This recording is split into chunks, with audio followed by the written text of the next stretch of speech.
esos cantos que oímos tan maravillosos, de verdad que es un mensaje precioso de parte de Jesús. Quiero aportar felicitar a todos mis hermanos que hicieron posible esto, de verdad que hermoso de verdad escucharlos y verlos. Y a mi hermana desde hace muchos años organizando este tipo de cantatas, qué maravilloso. Felicidades, hermana, y todos a los hermanos también, de verdad, cantaron precioso. Vamos a dar inicio en esta noche, mis hermanos, con una oración. Padre bendito, cuántas gracias te damos porque nos permites estar aquí reunidos en tu bendito y santo nombre.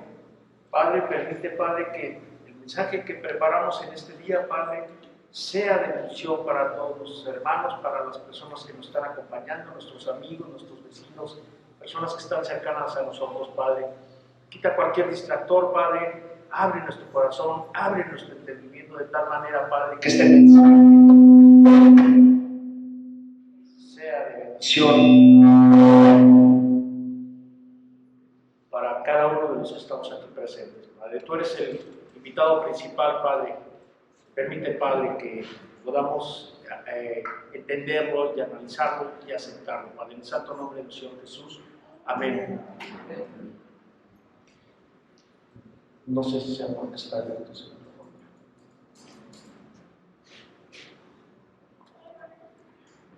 Bueno, ahí creo que nos escuchamos un poco mejor.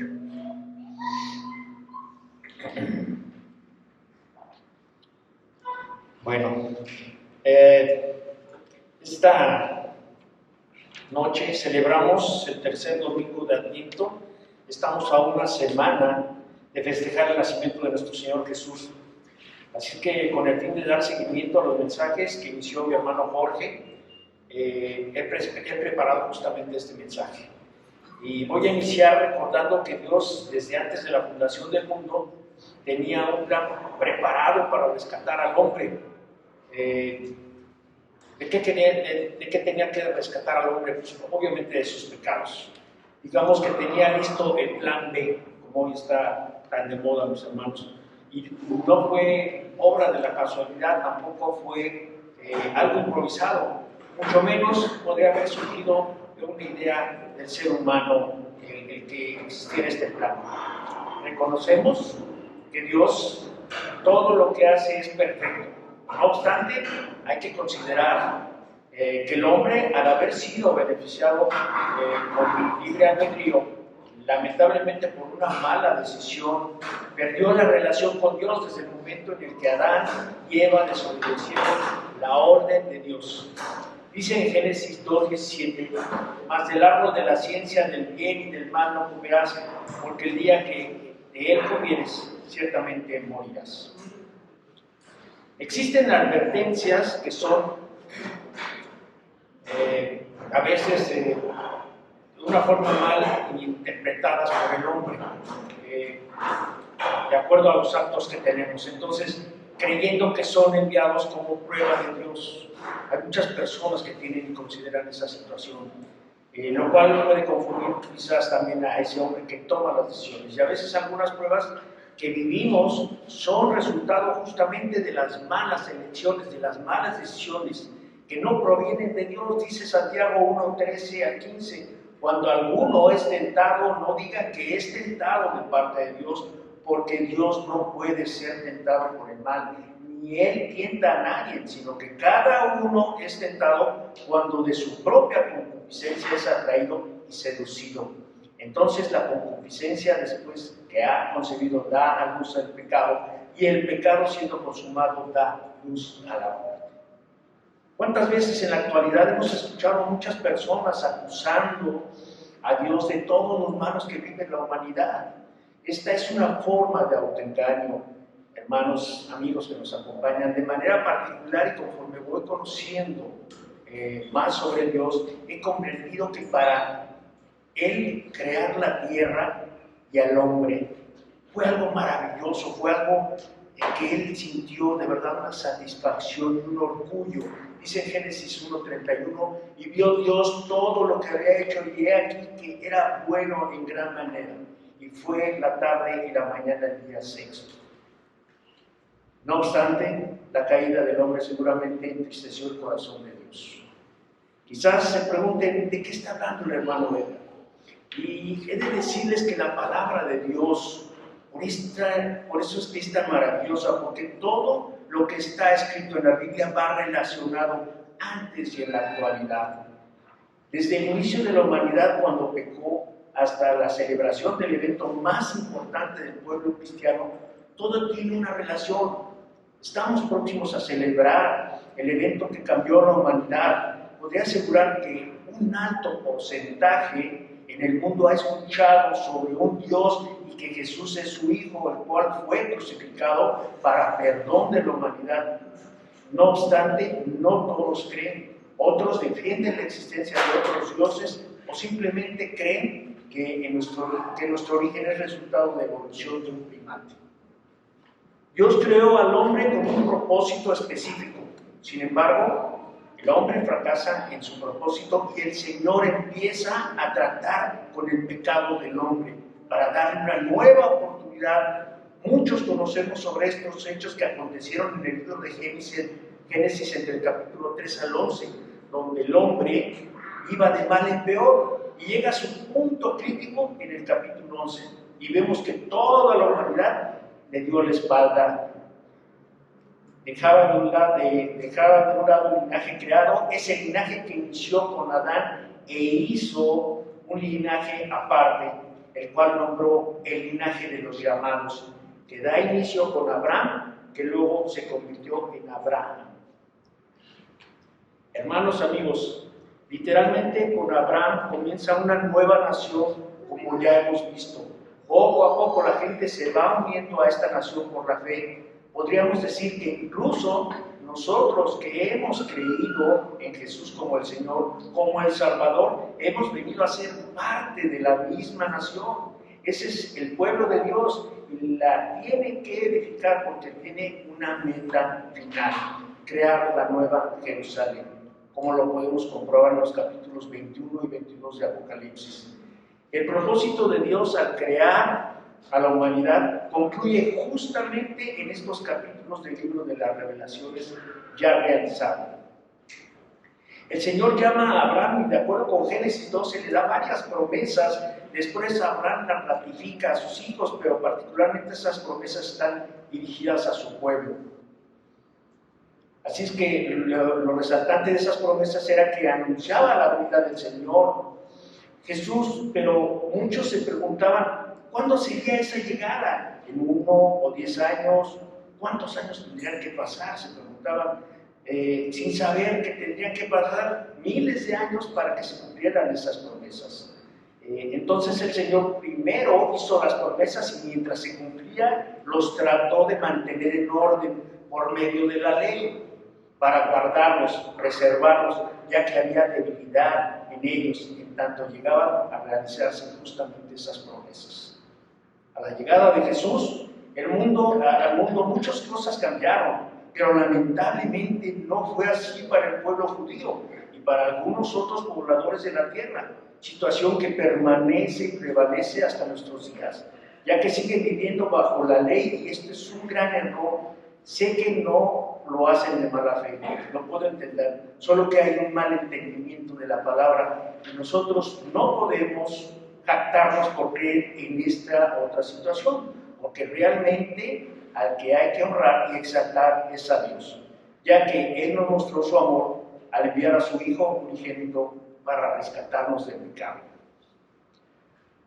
Dios manejó gran parte del Antiguo Testamento por medio de los profetas, quienes se encargaban de dar a conocer diferentes profecías. Por supuesto que las profecías estaban muy ligadas a los mandamientos y la ley de Dios. Su objetivo era muy claro: los alentaba, los exhortaba, les daba ánimo para que ellos siguieran esperando el cumplimiento de esas promesas. Eran varios los profetas que decían lo mismo de una o de otra forma. Hermanos, cuando llegue el Señor Jesús, muchas cosas no serían igual que en el Antiguo Testamento, porque ni la ley ni las profecías serían necesarias. Vamos a decir que se cambió el formato de Dios para el mundo. Claro que esto abre la posibilidad de habilitar en las iglesias diferentes ministerios. Ahora, los dones y talentos de los creyentes podrían ser desarrollados en dar a conocer la vida y obra de Jesús, pero no en el sentido del Antiguo Testamento, que sigue esperando al Mesías, porque no lograron entender que Jesús ya estaba en la tierra, Él ya estaba entre los hombres. Vamos al libro de Mateo 7:12, que dice: así que todas las cosas que queráis que los hombres hagan con vosotros, así también haced vosotros con ellos, porque esto es la ley y los profetas. En este pasaje vemos cómo se asocia la ley con los profetas. Vemos la misma situación en Mateo 22:40. Son palabras del Señor Jesús. De estos mandamientos depende toda la ley y los profetas. De estos mandamientos, Jesús resume toda la ley y los profetas del Antiguo Testamento, que tienen que ver con amar al prójimo, como dice en Hechos 13:15. Y después de la lectura de la ley y de los profetas, los principales de la sinagoga mandaron decirles: varones hermanos, si tenéis alguna palabra de exhortación para el pueblo, hablar. Deberíamos entender, al comprobar el gran significado que hay detrás de las profecías del Antiguo Testamento. Sin embargo, existen algunos que representan el tema central de este mensaje: el anuncio de la llegada de Jesús a la tierra. Textos que seguramente animan y alentaban a los creyentes de esa época. Vamos al libro de Isaías 61, 1, 4 y 8, 11, que dicen: el Espíritu de Jehová, el Señor, está sobre mí, porque me ungió Jehová, me ha enviado a predicar buenas nuevas a los abatidos, a vendar a los quebrantados de corazón, a publicar libertad a los cautivos y a los presos, apertura de las cárceles, a proclamar el año de la buena voluntad de Jehová y el día de venganza de Dios nuestro, a consolar a todos los enlutados, a ordenar que a los afligidos de Sión se les dé gloria en lugar de ceniza, óleo de gozo en lugar de luto, manto de alegría en lugar del espíritu angustiado, y serán llamados árboles de justicia, plantío de Jehová para gloria suya. Reedificarán las ruinas antiguas y levantarán los asolamientos primeros, y restaurará las ciudades arruinadas, los escombros de muchas generaciones. Después nos dice en el capítulo 6, 61, 8, porque yo Jehová soy amante del derecho, aborrecedor del latrocinio para holocausto, por tanto, afirmaré en verdad su obra y haré con ellos pacto perpetuo. Y la descendencia de ellos serán conocidas entre las naciones, y sus renuevos en medio de los pueblos. Todos los que vieren reconocerán que soy linaje bendito de Jehová. En gran manera me gozaré de Jehová, mi alma se alegrará en mi Dios, porque me vistió con vestiduras de salvación, me rodeó del manto de justicia, como a novia me atavió, y como a novia adornando con sus joyas. Porque como la tierra produce su renuevo y como el huerto hace brotar su semilla, así Jehová el Señor hará brotar justicia y alabanza delante de todas las naciones. Hermanos, a veces podemos pensar por un momento que no entendemos cómo Dios hace las cosas, porque es común que no encaje con nuestros planes, con nuestras expectativas personales. Dios, como ya lo hemos visto, usó personas insignificantes, comunes y corrientes dentro de este selecto grupo que seguramente Él vio en ellos su corazón más que su fisonomía, el intelecto, la posición socioeconómica. Un ejemplo sin duda son María y José. Ellos fueron los elegidos para llevar a cabo algo maravilloso y eterno. Mucho se ha hablado de la forma en que se dio el inicio de esta historia admirable. Un mensajero llega y habla con María. Ella era la persona escogida, la elegida, y daría vida al Señor Jesús. José fue advertido sobre esta situación justo para no abandonar a María, Jesús, el Salvador del mundo. El Hijo de Dios nace, crece y se desarrolla en un ambiente, podríamos decir, familiar, dentro de lo normal, sin vivir con grandes lujos o comodidades, aprendiendo el oficio de carpintero, labor que desarrollaba justamente José, el esposo de María. Pensemos que junto con sus hermanos Santiago, José, Judas y Simón, poco se menciona al respecto. Pero lo que sí es seguro, que en este tiempo Jesús no hizo nada que fuera extraordinario. Jesús manejó un perfil bajo, no obstante que era el Hijo de Dios. Y creció poco a poco, madurando hasta llegar al momento en el cual empezaría a ejecutar el plan que previamente Dios había diseñado para Jesús. Dice Lucas 1:80, y el niño crecía y se fortalecía en espíritu y estuvo en lugares desiertos hasta que el día de su manifestación a Israel. Al pensar en la Navidad, ¿qué es lo que viene a nuestras mentes, hermanos? ¿Acaso pensamos en el nacimiento del Señor Jesús? Vemos esta época como un tiempo de reconciliación, de restauración, de reflexión, o tal vez viene a nuestra mente el pago del aguinaldo, la fiesta de la empresa, donde serán los eventos que vamos a estar participando, el arreglo, la decoración de nuestra casa, el festejo de la cena de Nochebuena con la familia. ¿A quién vamos a invitar? Los regalos, las vacaciones. Podría mencionar muchos otros distractores que hay hoy en la vida que justamente desvían el objetivo principal al llegar al fin de año. No quiero decir que esto es algo malo, mis hermanos, el que muchos se acostumbren a reunirse y pasar un buen rato juntos, pero lo más importante, el objetivo central de este tiempo debe de ser justo para recordar y celebrar el nacimiento del Señor Jesús. Mucho se ha hablado sobre las fechas exactas de cuándo llegó Jesús a la tierra, de la llegada del Hijo del Hombre, pero en esta ocasión, lo dejaremos de lado para centrar nuestra atención en la celebración más importante para el pueblo cristiano, la llegada de Jesucristo al mundo.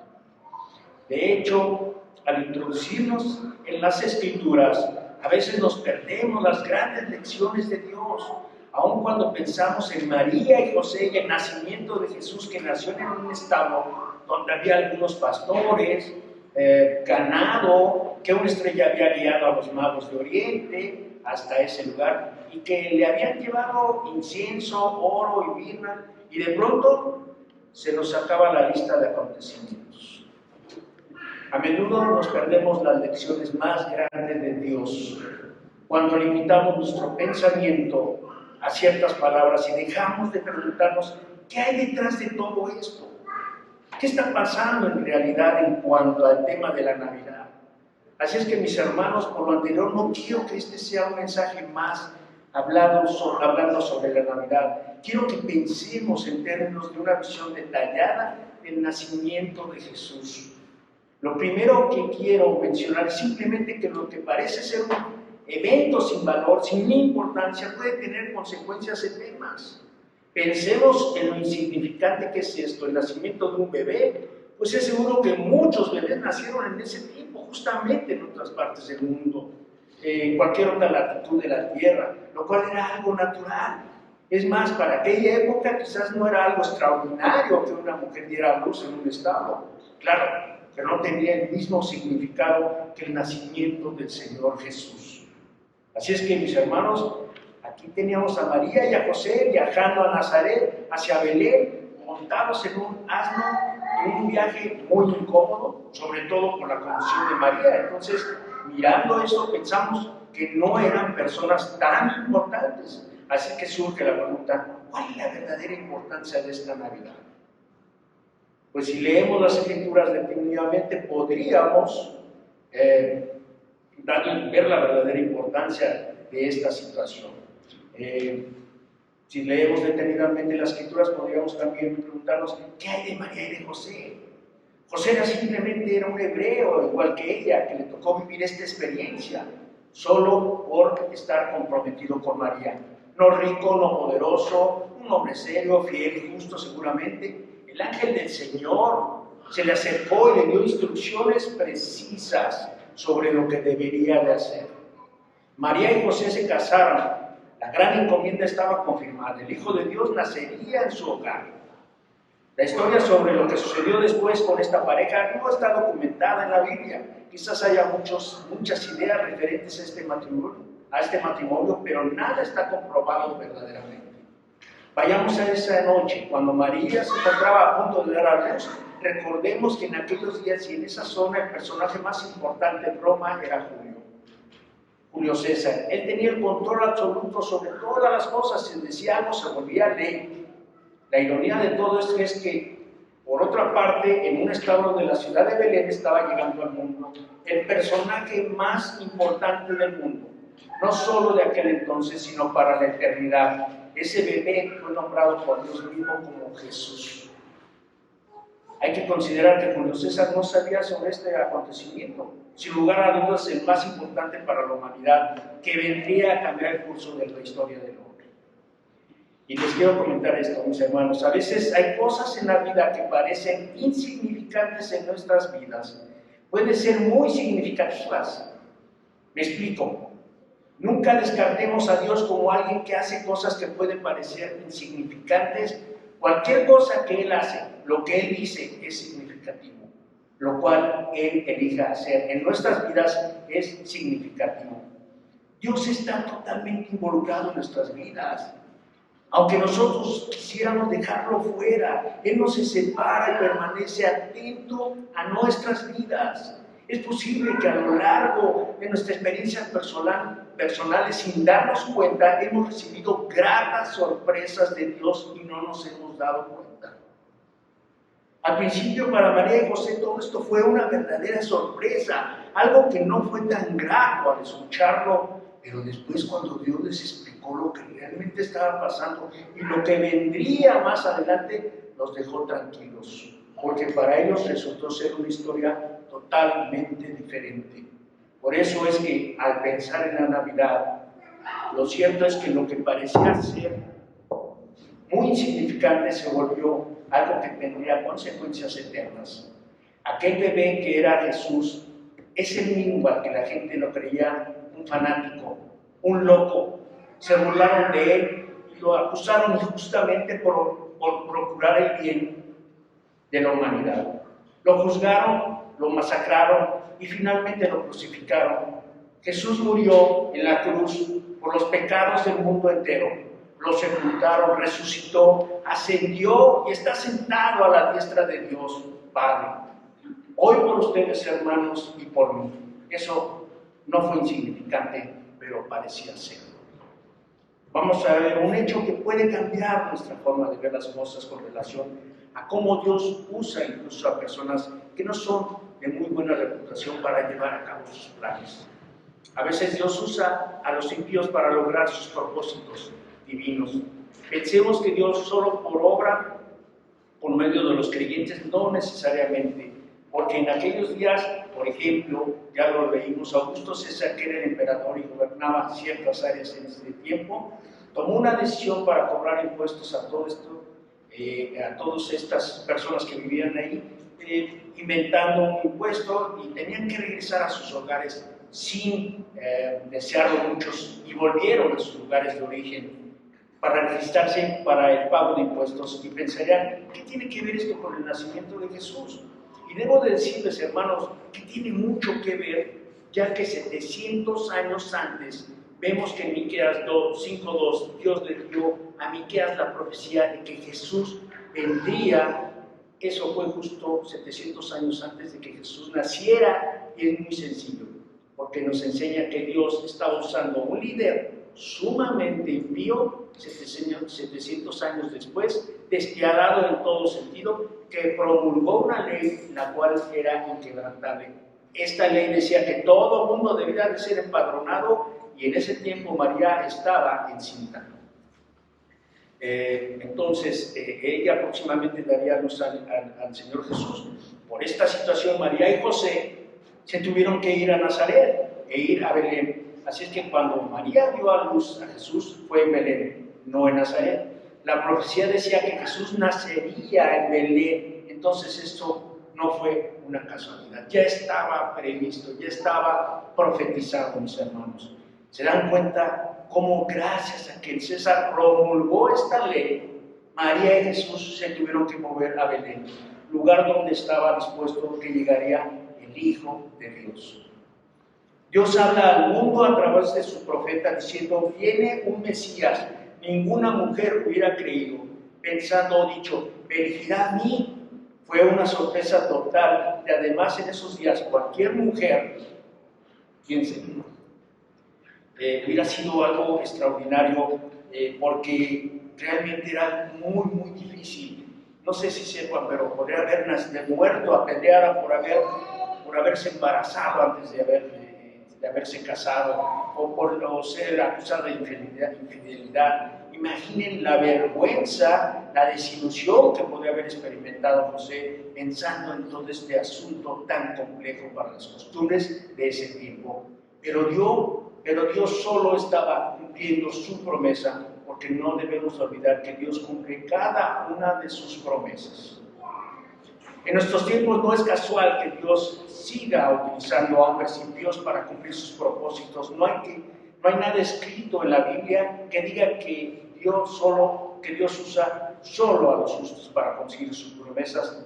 Cualquier cosa que Él quiera hacer, la cumplirá de acuerdo a su voluntad. Hermanos, cabe la posibilidad de que en un momento de nuestra vida hemos pensado que Dios solo utiliza personas creyentes que son muy conocedoras de las Escrituras, muy preparadas, personas que tienen recursos y pertenecen a un cierto grupo o cierto nivel de personas. Y yo me pregunto, ¿qué sabemos acerca de María y de José? Creo que lo más relevante sería que eran dos jóvenes hebreos, por lo tanto, pensar en nosotros mismos puede resultar a veces frustrante, porque podemos tener la sensación de ser inútiles para servir al Señor. María y José podrían haber rechazado la posibilidad de recibir al Hijo de Dios en su hogar, por no sentirse aptos por tan importante acontecimiento, lo cual hubiera cambiado la historia de la humanidad. Pero no había falla, estaba profetizado y se habría de cumplir. Así es que, hermanos y amigos que nos acompañan en este día, pensemos que es seguro que Dios tiene algo especial para mí, para ustedes en la vida. Que no es necesario ser un sabio, tener mucho conocimiento de la palabra. Basta solo que sientas el deseo de rendir tu vida a Dios, tal y como lo hizo Samuel, el cual fue llamado varias veces. No lo entendía, pero después de cierto tiempo aconsejado por Elí, por fin contestó acertadamente. Dice 1 Samuel 3, 8, 10. Jehová pues llamó la tercera vez a Samuel, y él se levantó y vino a Elí y dijo: heme aquí, ¿para qué me has llamado? Entonces entendió Elí que Jehová llamaba al joven. Y dijo Elí a Samuel: ve y acuéstate, si te llamare dirás: habla Jehová, porque tu siervo oye. Así que se fue Samuel y se acostó en su lugar. Y vino Jehová y se paró y llamó como las otras veces: Samuel, Samuel. Entonces Samuel dijo: habla, porque tu siervo oye. Debemos de considerar que Dios nos habla de diferentes formas y en diferentes circunstancias, pero a veces no hemos comprendido ese llamado porque tal vez nos resistimos y cerramos nuestros oídos y nuestros ojos ante la verdad. Es posible que en nuestras experiencias buenas o malas nos cueste trabajo aceptar que hay un Dios que nos está invitando a seguirle.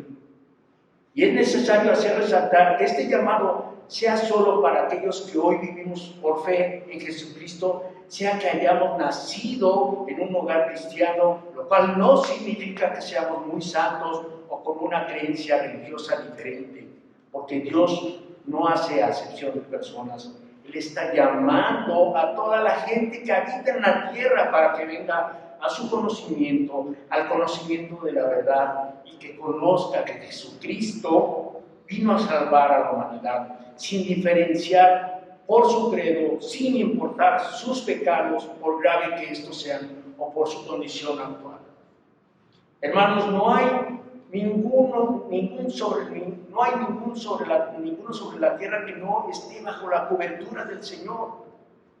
La diferencia está basada en quién confía en Él y espera en su voluntad, y aquel que hace las cosas de acuerdo a su voluntad. Me explico. Cuando caminamos obedeciendo al Señor, todo lo que hagamos será bendecido, y en gozo y alegría o tribulación o angustia podemos sentir la paz en nuestros corazones. Pero aquellos que hacen las cosas de acuerdo a sus necesidades, confiando en su intelecto, cuando están en prueba, tribulación o angustia, no podrán sentir la paz o el sosiego, porque confiaron en ellos mismos y se sentirán frustrados y derrotados. Es necesario, mis hermanos, compartirles que en mi experiencia de vida no siempre he vivido confiado y tomado de la mano del Señor. Es más, si alguien me hubiera dicho que estaría aquí en este momento dando este mensaje, me hubiera causado risa. En mi vieja vida experimenté cosas que hoy me avergüenzan y que me causan dolor y tristeza, pero las oraciones de mis hermanos y el gran amor de mi Señor Jesucristo me rescataron. Y hoy debo confesarles que me duele pensar el tiempo que perdí viviendo separado de Dios, sin saber lo maravilloso que es estar entregado a Él y lo mejor sirviéndole. Por todo esto no me queda más que darle gratitud por siempre al Señor. Es verdad, no soy perfecto, pero estoy haciendo mi mejor esfuerzo por alcanzar la perfección de nuestro Señor Jesús. Ahora, mis hermanos, sé que mi vida pasada ya no la puedo cambiar, pero hoy puedo canalizar mis errores para lograr hacer algo por las personas que están a mi alrededor.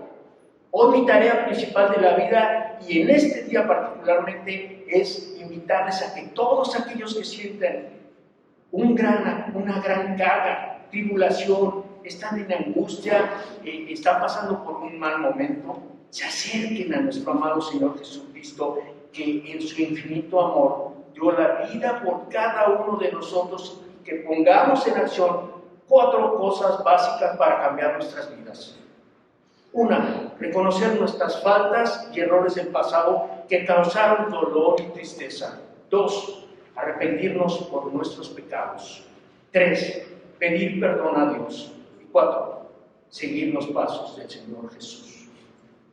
El amor a Dios es algo que no tiene precio, no tiene límites con nuestras acciones, y viviendo en fe estamos agradeciendo ese gran regalo de la Navidad, cuando el Señor Jesús fue enviado a la tierra trayendo las buenas nuevas de salvación y ofreciendo al mundo la posibilidad de reivindicarnos con Dios. Esa relación que rompió con Adán es posible resarcirla, creyendo que Jesús es nuestro rescatador, que es posible acceder a la vida eterna por medio de Él.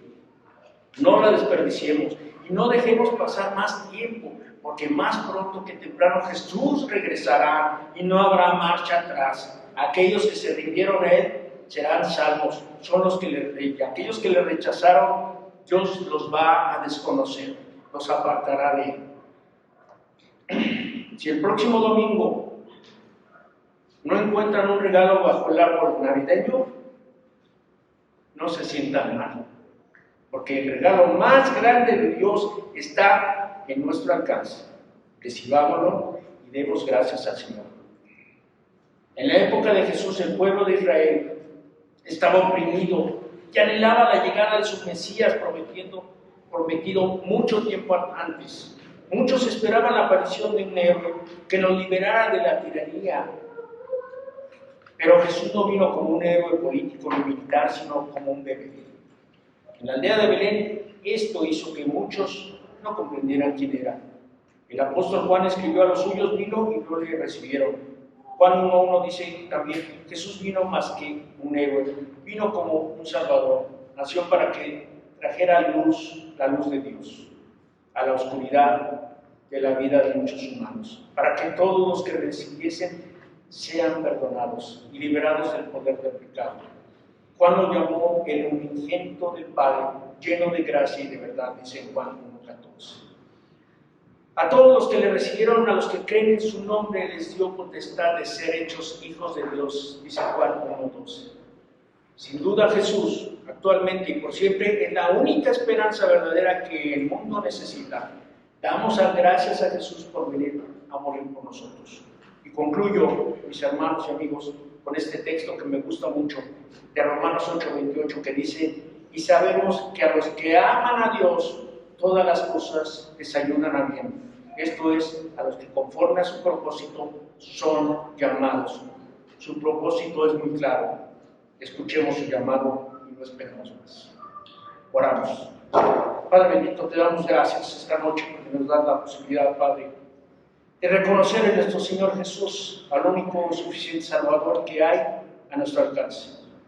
Padre, permite, Padre, que podamos reconocerlo todos los días, en todo momento, bajo cualquier circunstancia, sea que estemos en alegría, en gozo, en tristeza o en tribulación, que podamos acompañarle justamente para poder recibir los beneficios y las bondades que Él nos está ofreciendo, y lo mejor, la posibilidad de tener una vida eterna, una vida después de esta vida.